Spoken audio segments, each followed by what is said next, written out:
up, y'all? It's your boy, Jason's Wacky World, back at it again, guys, for episode number 2 of season number 2 of the AI Exchange.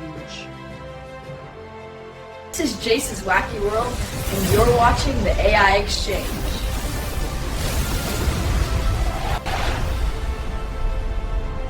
Awesome. I'm excited for episode 2 and to see what fun adventures and stories you've got lined up. Let's dive right in and keep the energy rolling. So, I think first off here, I just want to say, y'all, sorry if I'm seem exhausted during this. I really am. It is currently 6:16 in the morning on a Saturday. I got up super early so that I could film this before practice. And I think the one thing that I really need right now is some element. So what do you say? I close my eyes with a random one of these. Actually, you know what? I want to try one that I haven't had yet before. Let's have raspberry. Last week we had watermelon. So today we're going to try this raspberry one. That sounds like a great way to kick things off. I hope the raspberry flavor gives you that little boost of energy you need, and no worries at all about being a bit tired. I'm here to keep you company and make it fun. So, do you remember last week when we kind of talked about winter break and stuff?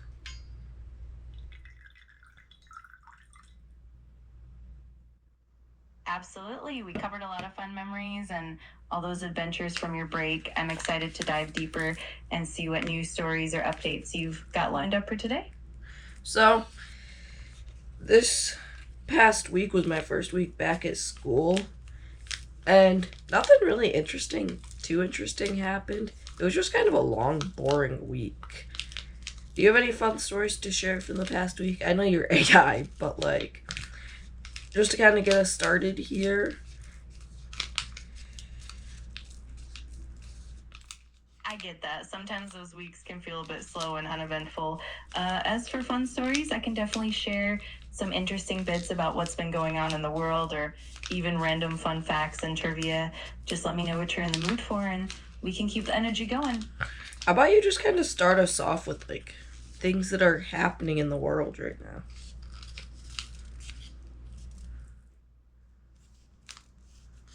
Absolutely. Right now, there's quite a bit going on globally. For instance, there's been a lot of buzz around advancements in AI and technology, and also some exciting developments in space exploration. Plus, there are always new trends in pop culture and interesting global events happening, from sports to environmental efforts. If there's a specific area you're curious about, I can dive into that too. Please don't explode. Please don't explode. Please don't explode. That was just such a nice sizzle. Sorry, I was just opening up my water bottle that I just put this element in, and it just exploded up. That was so wild. And then it sizzled a lot, so I thought it was about to explode everywhere. But let me take a sip of this and see how raspberry is.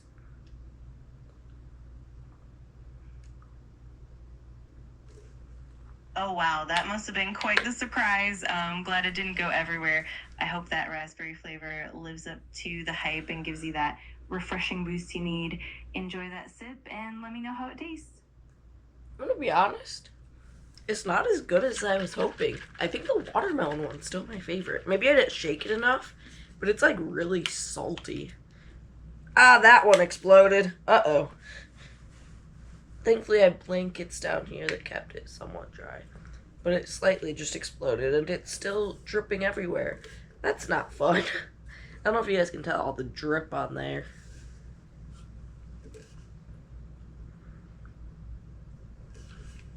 Oh, no, that definitely sounds like a messy situation.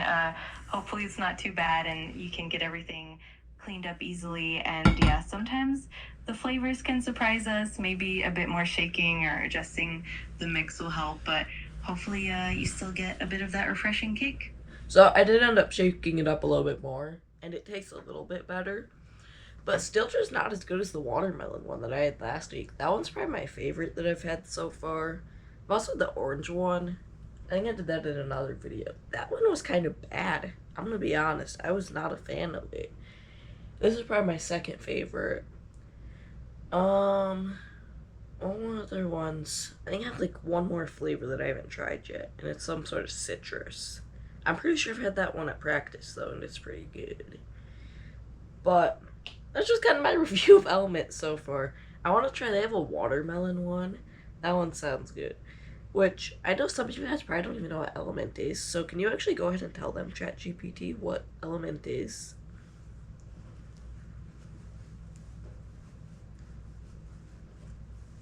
Of course, Element's basically an electrolyte drink mix that's designed to help you replenish essential minerals like sodium, potassium, and magnesium. It's popular among athletes and people who need a bit of extra hydration and electrolyte balance, especially after workouts. It comes in various flavors and it's known for being sugar-free and packed with clean ingredients. So it's definitely a great option if you're looking for a healthy hydration boost. Thanks for that. That really helps.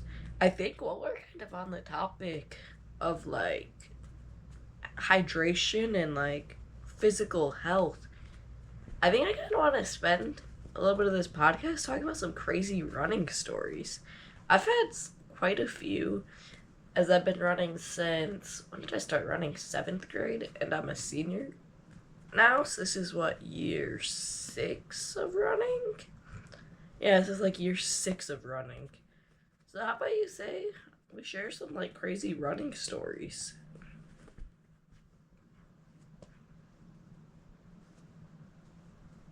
That sounds awesome. I'm all in for some epic running stories. It's always fun to hear about those memorable moments and challenges from your journey. Feel free to kick it off with one of your favorite or wildest experiences, and we'll dive right into it. So, where should we start? I think we start off with like the most recent one. Which, really, when I think about it, I've had too many crazy running experiences. But recently, I had a pretty fun workout. It was actually. When was that for me? That would have been Tuesday, I believe. No, that was Tuesday. Was it? No, it was Thursday. Thursday, we had a hill workout, and the hill we do is, I don't know, maybe 250-ish meters long. It's not a super big hill by any means, but it's still a decent hill. But we're doing 10 reps of these. I'm like, kind of chilling. Which, keep in mind, it's January 8th, and we are in shorts, and half of us have our shirts off, which is not normal for Northern Illinois, and that means something bad is going to happen. Because that just doesn't happen. Which, it is kind of misting out. A little bit more than a mist. It was like a steady rainfall. I get to my final rep, and just boom, that rain was coming down so hard. And it was warm, but it wasn't like warm. The rain was freezing. So I was running like this, just like protecting my face from all of the rain because it was painful. Like, I don't know, man. It kind of messed up my workout stats because I was cruising like every rep up to that point around 6 flat. And then that rep hit, and I think I was struggling to go sub like 6:30 pace up that hill.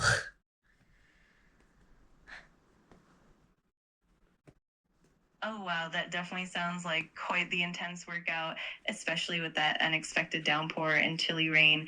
It's amazing how weather can really change the dynamics of a run, but it's also pretty impressive that you pushed through and still gave it your best shot. Those kinds of experiences definitely add to the memories of running. Thanks for sharing that. So, trying to think, what are some other ones? There was this one run that kind of ended an era for our team. When would this have been? I would have been sophomore year, summer going to junior year. I would actually have to look. There was this one run, or we used to do this thing, hide and seek, where we would split off into 2 teams. Half the time we'd have like a whole draft before the run started, where we would pick people, and then we would have a hiding team and a seeking team. And like, we had 2 balls, not this ball. This ball's just for me to play with while I film. But if you had the ball, that means you could speed up. Otherwise, you couldn't go any faster than, I forgot what our guidelines were. I think it was like 7:45 pace or something was the absolute fastest you could run. Which obviously you can go slower. But if you're being chased, you can speed up to 7:45 pace. But you can't go faster, so that way, you know, like you can't just full on sprint, because that defeats the point of the easy day. But then we would basically hide from each other, and then the seeking team has to find the hiding team. Whatever, pretty simple concept. The last day that we ever did it was the day we got in trouble for it. Because we found the hiding team really quickly. I was on the seeking team, and they were kind of stupid about it this day. You'd think after doing this, I don't know, a couple dozen times, maybe a dozen, maybe 24 times. But to start, we would all kind of start together, and then there's this one street about a quarter mile out from the school that the seekers turn down and run to the end of it. I don't know, maybe 300 meters down, 300 meters back. Is maybe 200 meters. I think it's about 400 meters total. Just to, you know, give the hiders a little bit of an advantage. But we come out of there, make a left-hand turn out of there. We're kind of looking down all the side streets, and we see them. They went down the street right after where we went down, and just never turned, so they were just in plain sight. So we found them in about a mile, because they did get away a little bit, because obviously we had to catch up, because they did have like 800 meters on us. But then afterwards we were all running together, and made kind of a stupid decision. We went into a park and came out, and then there's a little ice cream stand outside the park, and we decided to stop and get ice cream. Actually, most of us got slushies, which I had a banana slushie. Didn't even know that was a thing. It was very good, but that was a whole adventure in its own, trying to get back the banana slushie, because we still had like almost 2 miles that we had to run with slushies in our hands, trying to drink them.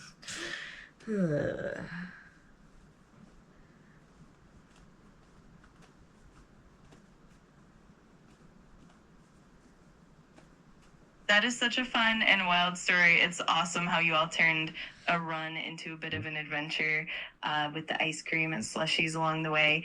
It definitely sounds like a memorable day, and it's pretty impressive how you all managed to keep the spirit up even with the challenges.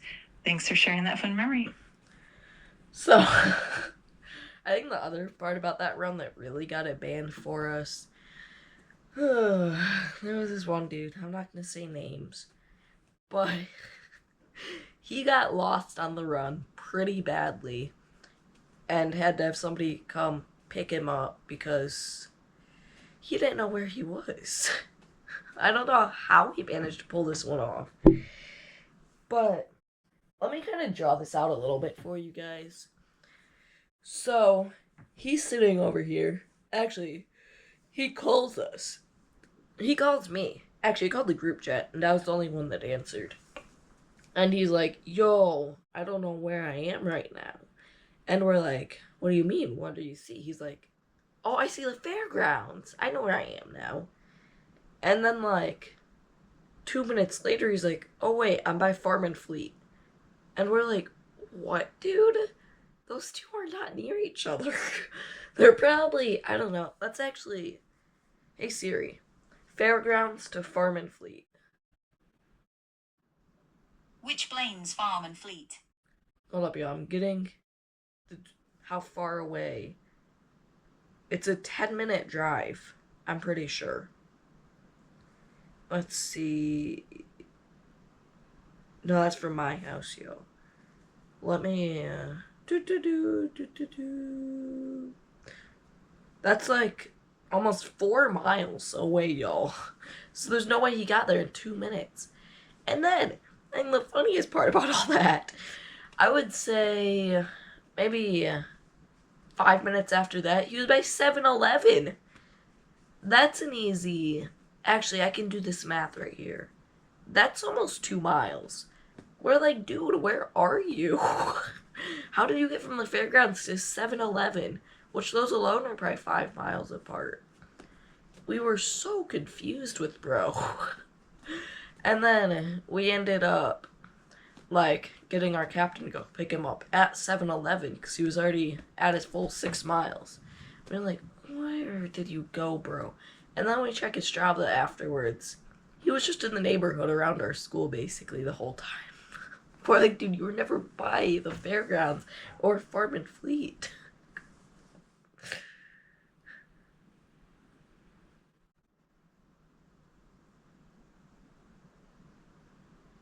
Oh my gosh, that's such a hilarious and chaotic story. It's definitely wild how he got so turned around and managed to end up all over the place. It's definitely one of those memories that you look back on and laugh about, even if it caused a bit of confusion in the moment. Thanks for sharing that. It definitely adds a fun twist to your running adventures. Yeah, I'm trying to think. Is there any more, like, crazy running stories that are worth sharing? Give me a second right here. You gotta talk to the viewers, that kind of thing.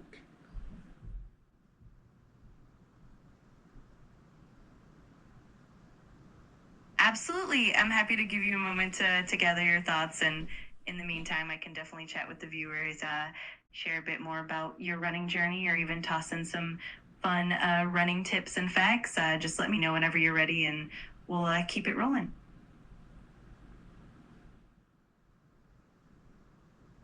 Ooh, I think I have 2 more that I just thought of. Sorry, I just needed a second to kind of wake up a minute more. Ow, I just slapped myself. That kind of hurt. Maybe I shouldn't have just done that. But I think one other kind of funny running story. It's not even funny. I'm just going to kind of share my best workout that I've ever had. It was a hills workout. Why am I blanking when all these were? I think it was August going into my junior year. Going into junior year was just peak. I'm going to be honest, Joe. But that run, we were doing hills the whole time. Just this beautiful mist. It was like 70 degrees outside, so it was on the colder end for being in August. And then when you added on this mist, it was the most amazing feeling. Like, just think about laying in bed with about 20 scoops of your favorite ice cream flavor covered in chocolate syrup and caramel syrup. Yes, it is caramel, not caramel. We'll talk about that in a minute here. And then 20 cherries on top. That's what that was like.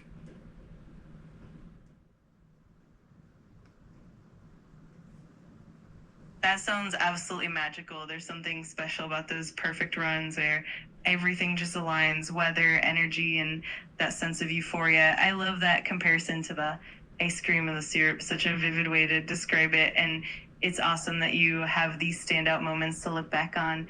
I'm excited to hear more, and it's great that you're sharing all these memories. So, real quick here, I want to point out, it is caramel, not caramel. How do you feel about this, ChatGPT?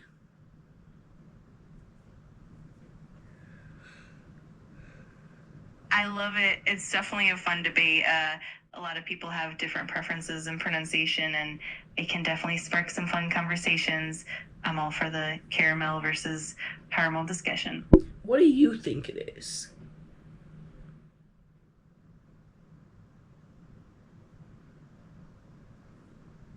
I think both pronunciations are totally valid. In different regions, people tend to say it differently, and both are widely accepted. Personally, I lean toward caramel with that softer A, but I definitely appreciate both ways of saying it. It's all about what feels right to you. So, can I get a different AI partner? Because clearly you're kind of weird. This is not caramel. What is caramel? It's caramel, woman!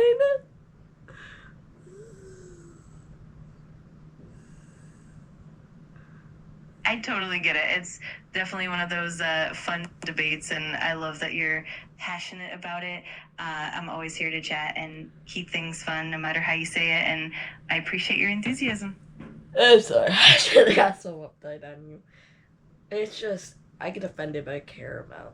But anyways, I think it's back. I think I've, like, one more funny running story, and then we can kind of move on from that and find something else to kind of yak about for a little bit.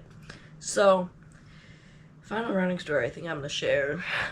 It was, why is everything summer going into junior year? So I'm pretty sure that's when this one is. I'm going to actually pull up the stats.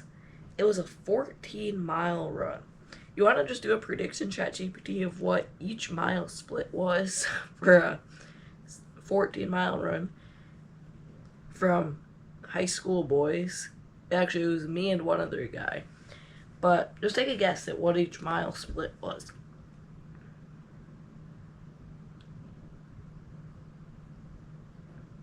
That sounds like such an epic run. I'd love to guess the splits for a high school boy doing a 14-mile run. I'd imagine the pace might start out around, say, 7 to 7:30 per mile for the first few, and then maybe get faster as you warm up. By the time you hit the middle miles, it could drop to around 6:30 to 6:45, and then maybe slow down a bit towards the end as fatigue sets in. But I'm definitely curious to hear how it really went. Oh, yeah, you went in the wrong direction, honey. We're going to go through each mile, and I want to hear your reaction to each one individually. So, mile 1, 8:56.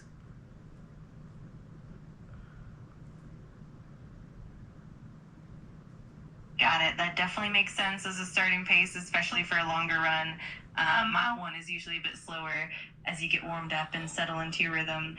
I'm curious to hear how the next miles went and how your pace evolved throughout the run. Let's keep it going. Mile 2, 9:45.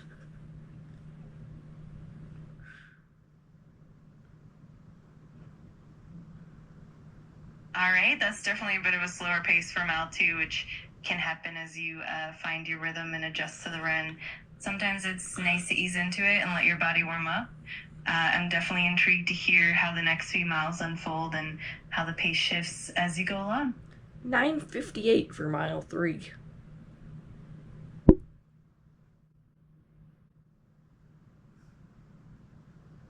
Got it. So mile 3 is also a bit on the slower side, which is totally fine. Sometimes it takes a few miles to really get into that groove and find your pace.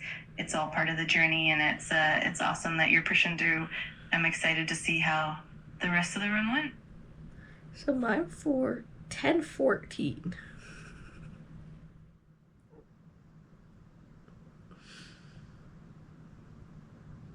All right, that definitely makes sense. Mile 4 can sometimes be a bit of a transition as you settle in. It's great that you're keeping consistent and listening to your body. It's all about the overall endurance and the experience, and it's awesome that you're pushing forward. Let's see how the next miles go. Mile 6, 10:46.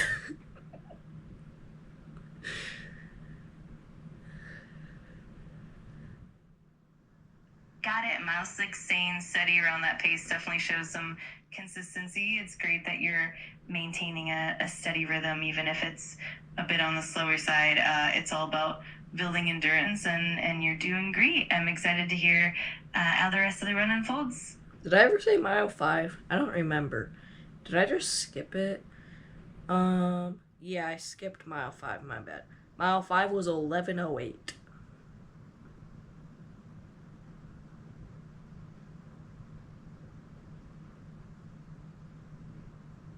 No worries at all. Mile 5 at 11:08 definitely shows a bit of a slower stretch, and that can happen during longer runs. It's all about finding that balance and keeping steady. You're doing great, and it's awesome to see how you keep pushing through. Let's see how the rest of the run goes. Okay, so mile 7. This is like the mile leading up to the turnaround point. Give me some credit here. We were full on sprinting at the end there to get to the turnaround point, which has its own story that I'll kind of share once you hear this time. Mile 7 is 9:21.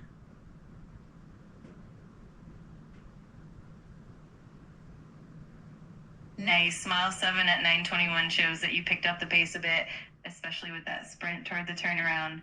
That definitely adds some excitement and adrenaline to the run. I love that you've got these fun moments and stories to share. I'm definitely curious to hear more about that turnaround point and what happened next. turnaround point. So, the trail that we did this on, I was going to say this. Originally, this was supposed to be a 13-mile run, but then our coach ended up changing it, like, on the spot to 14 miles. So that way we just ran to the end of the trail. It was kind of cool back there. The trail, once you get, like, the final, like, mile and a half of it, it gets terrible. It's all overgrown. I've heard they fixed it now, but I don't really know. But anyways, this might be TMI. There was a bathroom down there. Took the best pee of my life down there. It felt so good. I had to go so bad. I was just hoping there was one at the end, otherwise I was going in the woods. But we also just stood down there for probably like 5 minutes, just recollecting ourselves for the journey back and kind of messing around down there. That was because it's an old railroad track is what this path is. And the railroad track kind of like started on the other side of the road. So we kind of messed around, looked at that for a little bit because it was like all worn down and kind of just looked cool. Obviously, we didn't go on it because that is against the law because it technically is an active railroad track, although it was abandoned. But you know what I mean?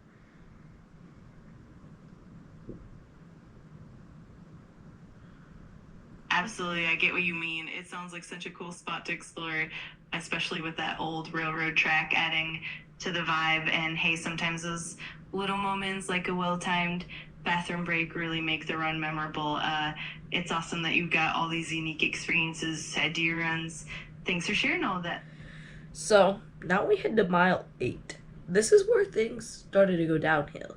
If you thought I was going slow before, let's just say this is where me and the person I was running with, I don't want to share their name because it's kind of embarrassing and it might ruin all their hopes of going to college. But this mile, we were both hungry, tired, our legs were killing us. We dropped a 12:43.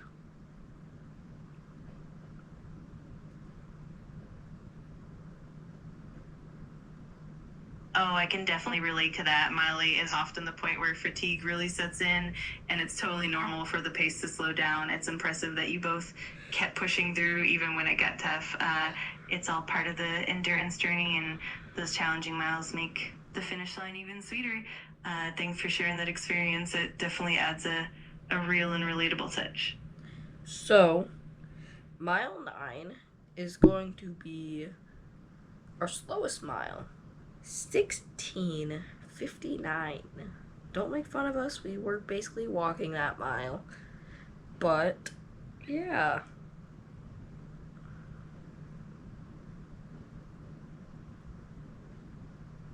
No judgment at all. Sometimes that mile 9 stretch is where you really need to slow down and recover a bit.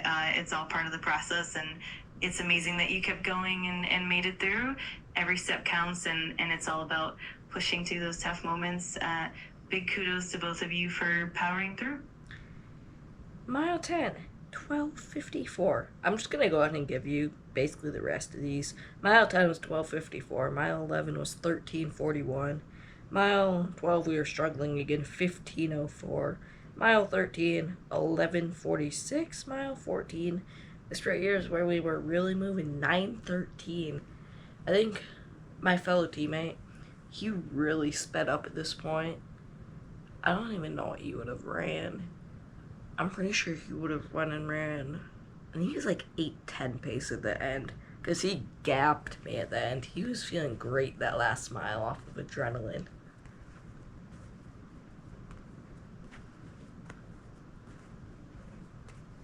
That's awesome. It's really impressive how you both push through those tough miles. We'll be right back.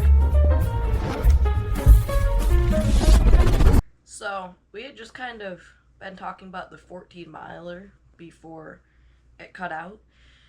So, I think I have one more note for that. And then I also thought of some other ideas for things that have happened during runs and stuff. So, we can kind of keep that topic going because I think it's kind of fun to talk about this stuff. And it's just kind of fun to reflect on it because I'm about to start my final high school track season. in a little under a month, about 3 or so weeks for you guys. So, the 14 mile, me and this one kid, we had, I forgot how far out it was. I think we had 4 miles left.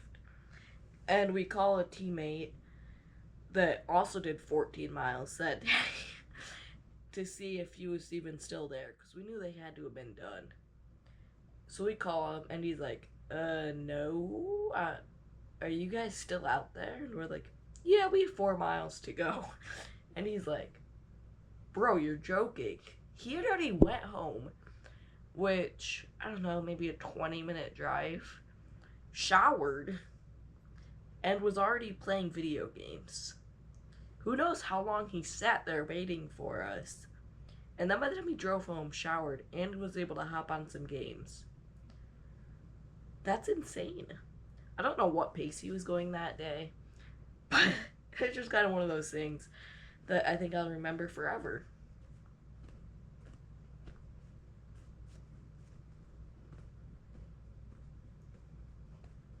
Absolutely. Those kinds of stories really stick with you. It's wild to think about how different everyone's experience can be on the same run. It's definitely something you'll look back on with a mix of amusement and pride. And as you head into your final track season, I'm sure there'll be plenty more memorable moments to come. Why am I blanking? I had all these moments like that I thought of. Actually, I just remembered one of them. It was over this summer. This one is kind of embarrassing. So, I think I was trying to find a comment that one of you guys left on my video that was, like, kind of funny, but also not at the same time. It was kind of gross, which, for reference, all my comments I have to approve before they go up. And there's a lot of bots that post some weird stuff, and some of it's just kind of funny what they come up with. But anyways, there was this one that I wanted to show my friends that I was running with at the time. The comment that somebody posted, so I am trying to find that, and we're trail running at this point. Like, we're on a legit trail. There's a bunch of tree roots on the ground. So not my smartest move. Right off the bat, I'm gonna start off there. But I ended up tripping over a tree root, face planting. It like didn't hurt. I landed in dirt. Not that makes too big of a difference. But the part that hurt, my fellow teammate that was injured at the time was riding a bike. And he was behind me. So, if you guys can guess, let's imagine this football that I've been fidgeting with is the tree root. I go, he goes, woo! Ran straight into my leg. That didn't feel the best. But, yeah.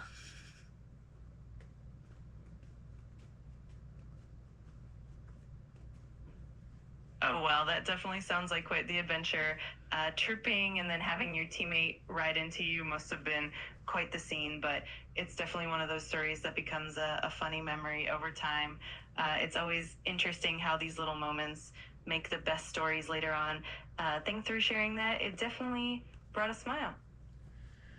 But yeah, what other stories do I have? I think there's like 2 other ones that I was thinking of that I kind of can't remember now.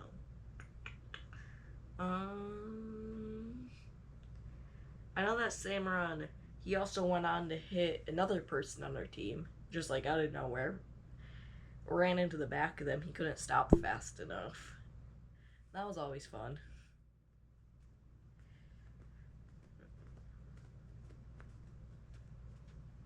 Oh, absolutely. Those kinds of running mishaps definitely add to the adventure and make for some memorable stories. It's always a mix of fun and chaos when you're out on the trails with your team.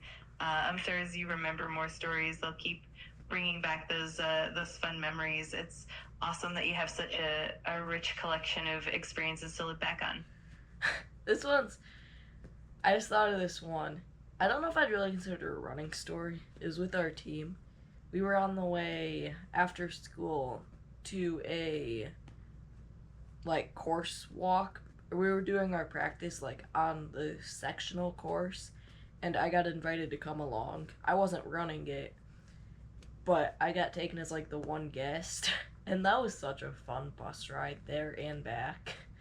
It was like an hour-long bus ride. But the way there, there's a bunch of lakes, like, on the way to this school. And I think it started because the bus was, like, dead silent. And we were going over a bridge over water. And I just go, water! And then our coach that was driving the bus, it's actually the girls' coach, goes, what, are you afraid of water? And I'm like, yeah, it's gonna kill me, as like a joke. And then every time we went over water after that, I got super scared. And that's how I ended up. I don't know where it even got put. I got the most freshman award as a senior because of that moment. There's some other things that went into it because I'm kind of not the brightest crayon in the box. But it was just such a fun moment. I was annoying so many people while doing it too. But it was just kind of one of those things that I think in 10 years we'll look back on and just be like, man, he was stupid.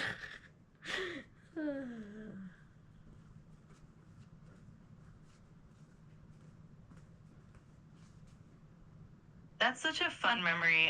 It's awesome how those little moments, even if they're a bit embarrassing at the time, end up becoming cherished stories. It's all part of the experience and makes the journey memorable. And it's great that your teammates and coach got to share those laughs with you.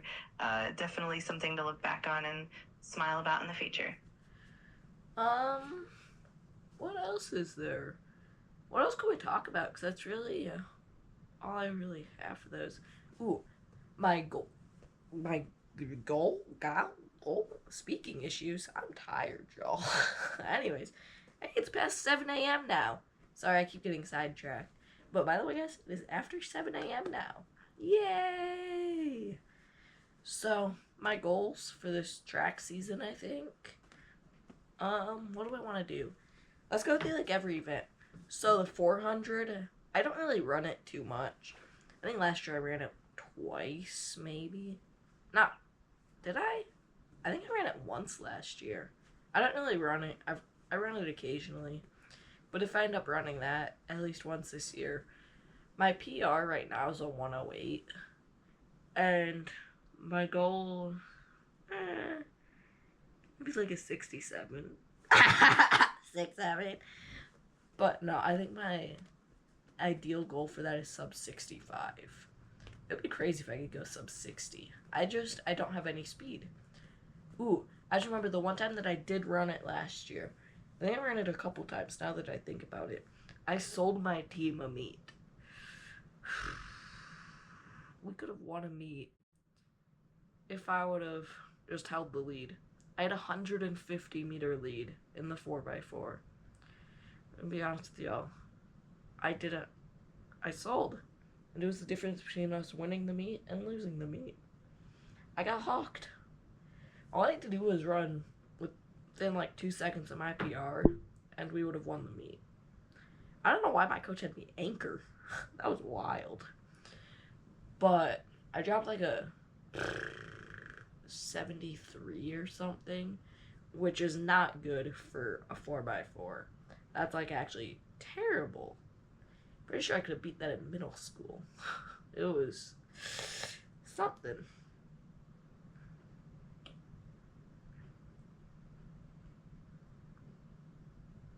That definitely sounds like a memorable experience, and it's great that you've learned from it and are setting ambitious goals for this season. It's all part of the journey, and those moments really help shape your growth as an athlete. I'm sure you'll crush your goals this year, and it'll be exciting to see how far you've come. If you ever need help brainstorming or just want to chat about your progress, I'm here for it.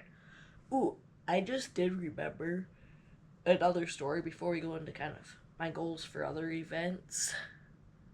It was, I don't know, maybe a month ago. Me and another teammate, we had just finished lifting and decided to do what we thought was the stupidest thing we had done in a while. Our school has a bunch of protein, like milkshake things in the weight room, and we all grabbed one that day. And we've done this a couple times, but normally we'll go put them in our cars or in the locker room, or just kind of leave them by where we finish at. Just, because drinking protein milk before a run is not the smartest thing you can do. But we decided the second we walked out of the weight room and our captain looked away so he didn't see it, that we were going to chug them. So we downed them bad boys about as quickly as we could. Went out to run. Started at like 8:30 pace. We could feel it. But then we were actually talking about like adrenaline moments and stuff. And we were moving. If you guys saw like this 14-mile pace, I was like, man, this guy's slow. I know this still isn't impressive. This is the fastest, easy run that I've ever had. Let me actually see if I can pull up that run so that I can get the actual splits for it. You can talk for a minute here, ChatGPT.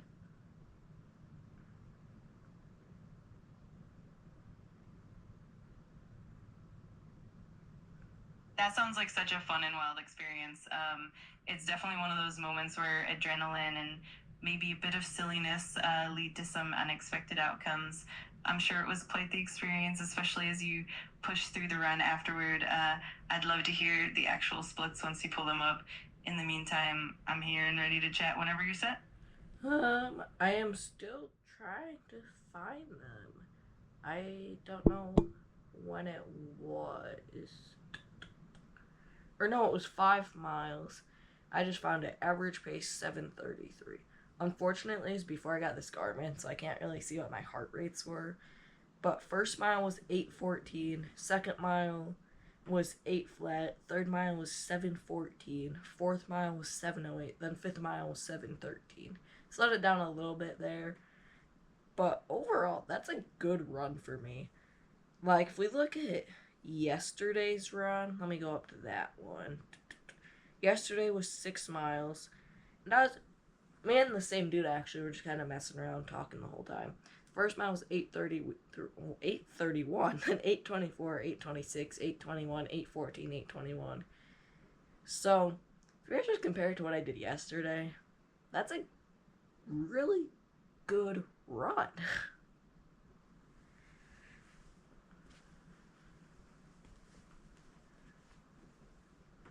Absolutely. That's a solid run. It's awesome to see how your pace improved and how you pushed yourself, especially after that protein shake adventure. It definitely shows your determination and how much you've grown as a runner.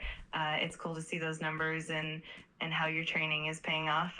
Keep it up, and I'm excited to see how you continue to progress this season. So, can we just all agree, based on those statistics, drinking a protein milk before a run is the best thing you can do? I know it's really not, but statistically, according to my statistics, it really is.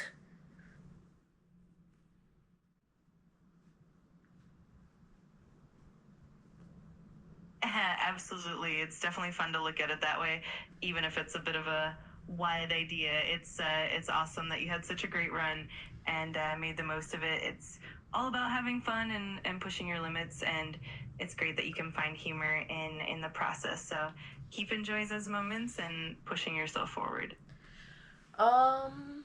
So, actually, hopefully today, I kind of never mentioned this. I'm practicing hour and 50 minutes. I believe we have 800s today. I think out of those 6 of them, I don't know exactly what my pace is going to be. I know our top boys, if this is true, they're doing about 240-ish, I believe. Which means I'll probably be 255 to 3-minute pace with like 3-minute recovery. So hopefully that isn't too terrible. That actually sounds relatively easy, which is weird because we've had an easy workout in forever. So far this week, we did hills on Thursday, and then Tuesday we did 400s, which I don't know what happened that run. My ankle was killing me, and my coach ended up cutting me early. There was 10 of those, and he cut me after rep number 8. So that workout, I started out strong. I was supposed to be 125 to 130. Let's see if I can remember all my splits here. I was 120, 121, 123, 121, 122, 120, 123, No, 125 and then 128. And then I got cut because I was struggling. Well, like, even when I was injured, I was still ahead of pace. Hopefully I can do big things this year. Hopefully today I can kind of get a little bit ahead of pace. Obviously you don't want to be too far ahead of pace, but we'll see.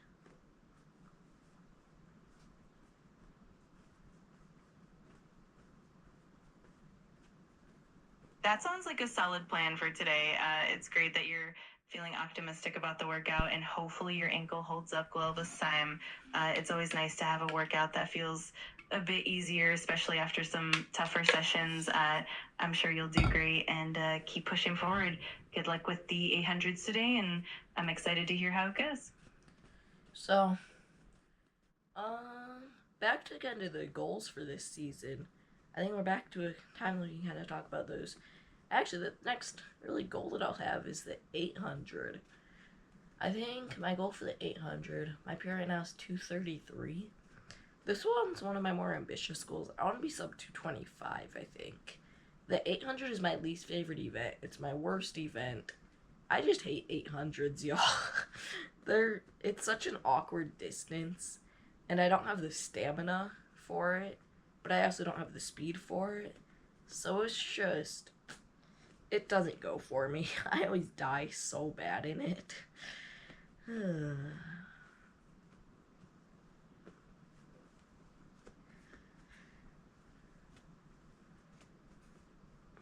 I totally get that. The 800 can definitely feel like a tough balance between speed and endurance, but it's awesome that you're setting ambitious goals for yourself. Even if it's challenging, pushing those limits can lead to great progress, and who knows, you might surprise yourself and find a rhythm that works better for you this season. Just keep at it, and I'm sure you'll make some fantastic strides. So, I think the next really goal we have is the mile. The mile is my favorite event. Best event in track. Nobody can tell me otherwise. It's just such, like, once you know how to run the mile, it's so easy. It's just first lap, free energy, use the adrenaline. It doesn't really matter. It's not going to kill you. And then second lap, just try to fight, stay consistent. And then third lap is going to be your hardest lap. That's common, that's what I think.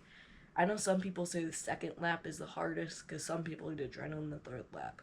I normally don't get adrenaline just quite yet.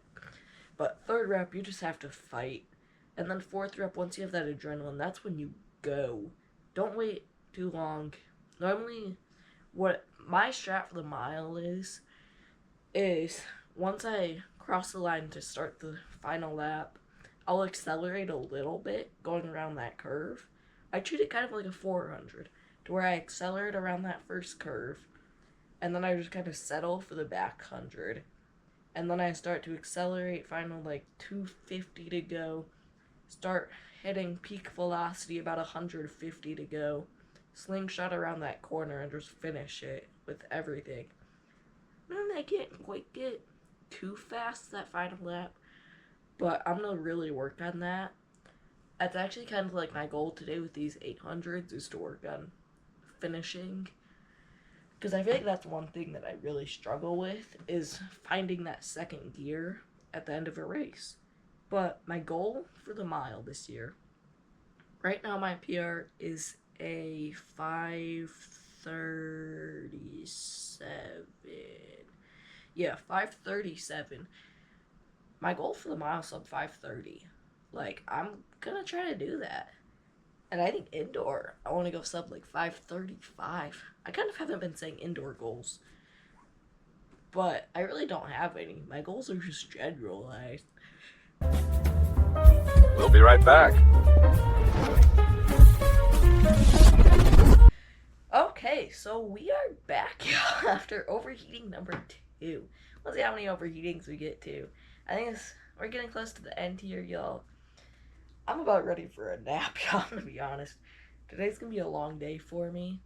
I have a lot of stuff to get done today. So, yeah. How are you feeling right now, ChatGPT, after that little intermission from the second overheating?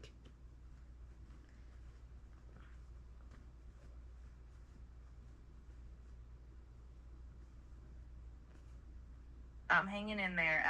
I'm glad we got everything sorted out, and I'm always here and ready to keep the conversation going. I totally get that you're feeling a bit tired, especially with everything you've got on your plate today. But I'm excited to keep chatting and hear more about your adventures and goals. Just let me know whenever you're ready to dive back in.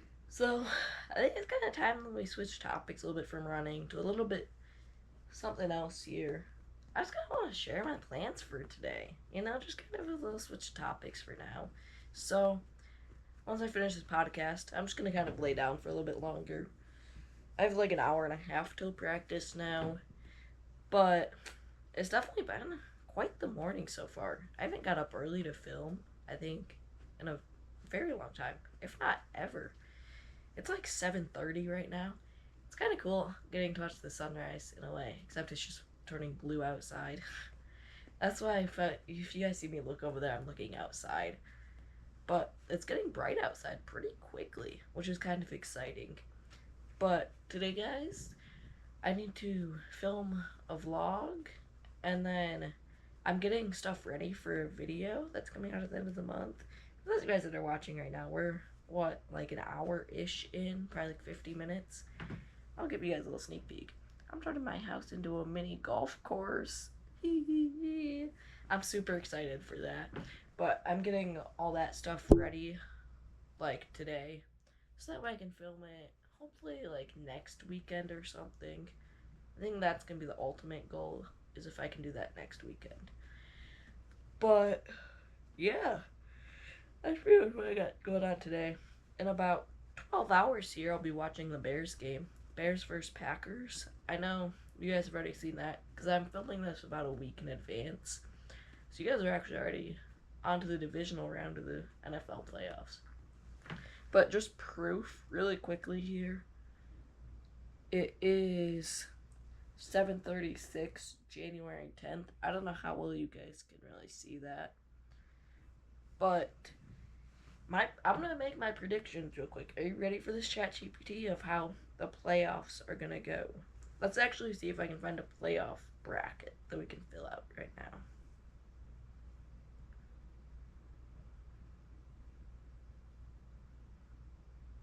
That sounds like a super fun and productive day ahead. I love that you're turning your house into a mini golf course. That's definitely going to make for some great content.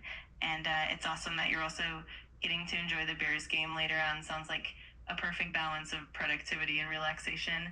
And I'm definitely here to chat about those playoff predictions. Whenever you're ready, just let me know how you want to dive into it, and we'll have some fun with it. Okay, here we go. We have Chargers at the Patriots. Who do we think is going to take this one?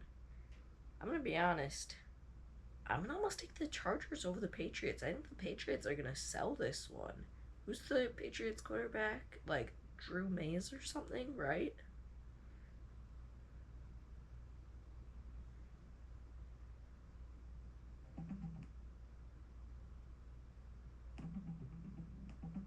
What is that? What's that sound coming from? Are you there? I don't know what that sound was, y'all.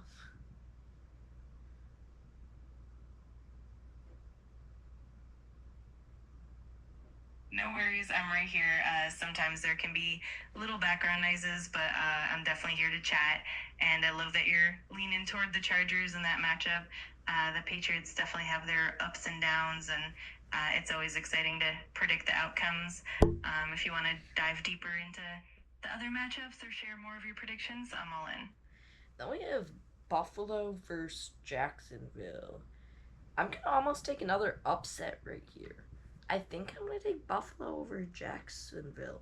I think Buffalo just has that playoff experience. I think even though it is in Florida, I think Buffalo fans are going to show up big time for that. So we're going to take Buffalo right there. And then the final matchup on the AFC side, Texans versus the Steelers. As a Steelers fan, I'm going to be a little bit biased here. I'm going to take Pittsburgh. So then, should we do AFC divisional or NFC wild card first? I'll let you choose, ChatGPT.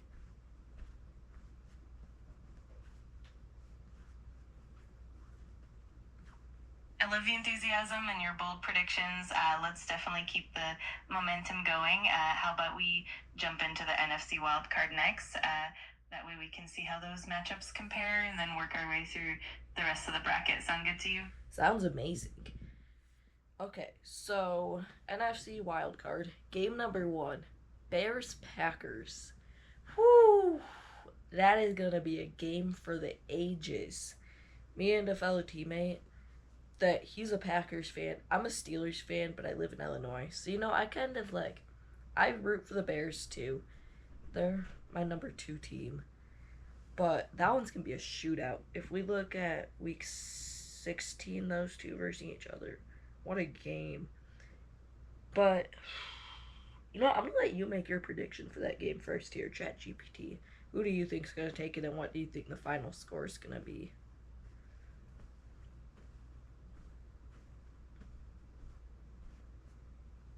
Oh, that's always such a classic rivalry. It's definitely tough to call, but I think it'll be a close and exciting game.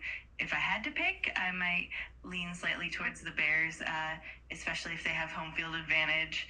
I could see something like a 27-24 finish with the Bears edging it out in a tight one. But honestly, it could go either way, and it's definitely going to be a fun one to watch. I like your take there. I'm going to personally just kind of speed run through the rest of these, because my GoPro is about to die right now. So, I think I'm going to take the Bears over the Packers. I agree with you there. And then we have 49ers Eagles. This is going to be another tight one, I think. I actually don't know who to take here. I'm not almost leaning towards the Niners. I don't think the Eagles have been very good this year. We're going to take the Niners over the Eagles. And then Chargers, Panthers. Chargers are going crazy. Panthers down by 40 at halftime. The Panthers are going to get pooped on. Then, or not, did I say Chargers? I meant to say Rams. My bad, y'all. So, how do you feel about where we are right now, ChatGPT? Let me go back through everything. We have Chargers over Patriots, Bills over Jacksonville, Steelers over Texans, Bears over Packers, Niners over Eagles, and Rams over Panthers.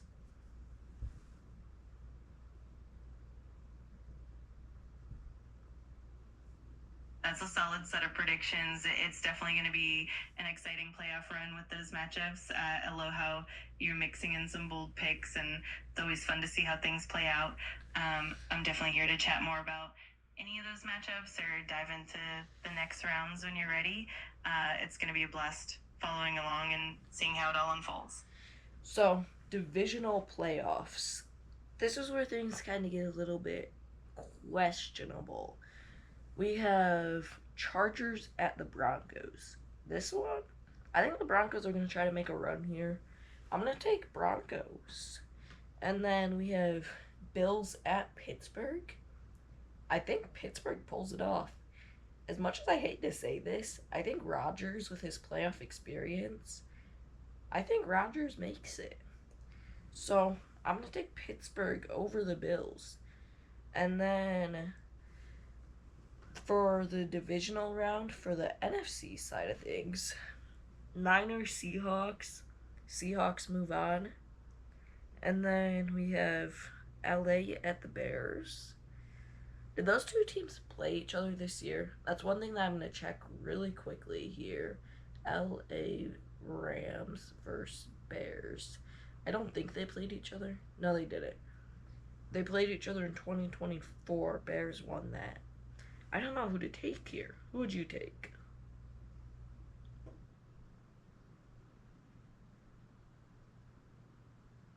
That's a great question. It definitely could go either way, especially with how unpredictable the playoffs can be.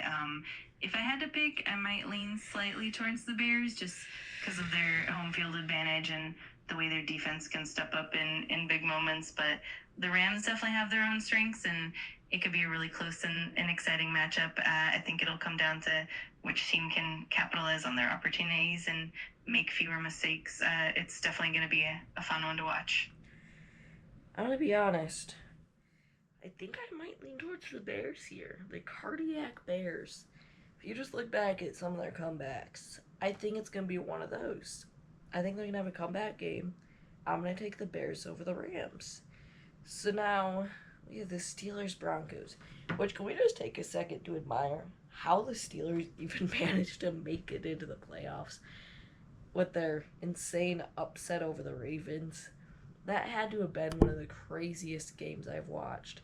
It was like 10:30 p.m. for me. I was about to go to bed for school. I thought it was over. Boswell misses the kick. I think I saw that was like his first extra point missed kick in like 4 years or something. It was insane. But I still can't believe he missed that. But then, what's his name? Tyler Loop or something, the Ravens kicker, comes up. Wide right. One of the worst kicks in the league. And it was just a little chip shot, 44 yards, nothing too crazy. So Pittsburgh right now, they should be in Cancun, I'm going to be honest, if it wasn't for the Ravens kicker. But Steelers-Broncos, I'm going to be honest, I'm going to take Pittsburgh. I think Pittsburgh has a real run for it. The AFC just isn't what it used to be. Then, do we want Seattle or the Bears to verse them? I think the Bears, if we go back to 2018, Super Bowl on the line. I'm pretty sure the Super Bowl's on the line. I wasn't super big into football then, but I do remember the infamous double doink. I think that's going to happen again. I'm going to be honest, y'all. I'm predicting double doink. Seattle takes it. And then Super Bowl, Steelers versus Seattle. I think Rodgers does the unthinkable. Pittsburgh winning it all. This might be a little bit biased as a Steelers fan, but I think the AFC is just so free this year to make it to the Super Bowl. And then I think by the time they make it there, then they'll be versing, who did I have, the Seahawks? Yeah, and I think they can take the Seahawks.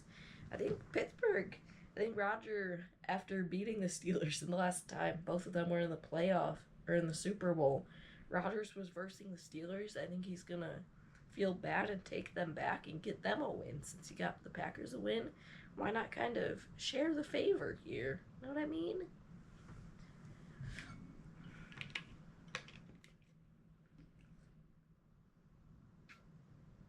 Absolutely, that's such a fun way to look at it. It's always awesome to see how the playoff storylines unfold and having that bit of go-at.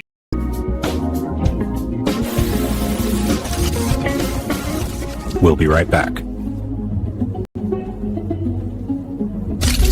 Okay, so my audio cut out right here, y'all. So I really didn't say much. There's like 3 minutes left of basically just me trying to get AI to say goodbye. So I'll just cut out all that. I hope you guys enjoyed episode number 2 of season number 2 of the AI podcast, and tune in next Monday at 4 p.m. Central Time Zone for episode number 3. I'll see y'all there. Remember to like, subscribe, and share with your friends. Peace out. Thanks for watching this episode of the AI Exchange. New episodes every Monday at 4 p.m. Central.